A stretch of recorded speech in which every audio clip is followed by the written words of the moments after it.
Ano yan? Magic fruit yan. Ayaw ko maanghang. Hindi yan maanghang. Tikman mo nga.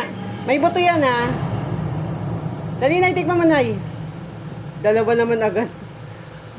Isa-isa lang. Pero matamis yan. Jex, pahingi akong kutsilyo. Parang maasim. Isa pa, Nay. Ang lasa niya maasim. Ay, isa. Jex, bilis!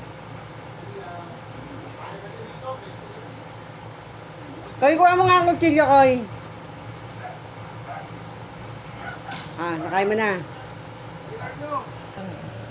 Oh, Nay, di ba nakakain ka na nun? Tapos, papakainin kita na itong mangga. Itong mangga. Maasim.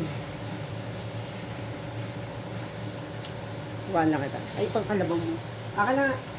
Uuwi mo naman kasi mag-iwan. Akin na. Huwag mo na itapon yan, ha? Hindi, hugasan na. Ano, Nay? Anong panlasa mo doon sa Ano kanya? lasa nun? Ano lasa nun? Teka na, si nanay nga tatanungin ko eh. Di ba ito maasim ko? Amoy mo. Ano amoy? Ano amoy? Maasim. Maasim, di ba? Dapat pinatikin mo Ate muna kasi. sa kanya. Alin? Kung natutuong maasim, baka sabihin matamis Hindi siya. maasim nga, Jex. Amoy mo na nga lang eh. Dalawa yung Ito. pinakain mo sa kanya, yung buto tinapon na. Tinapon niya. Tapos napakainin kita nito.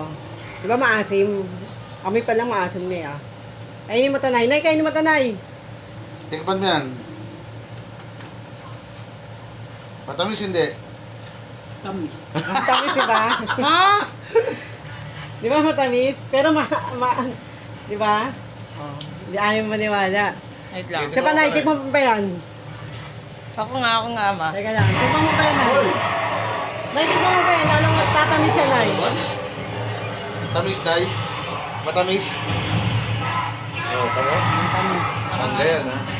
Dapat patikimin mo muna, mali eh.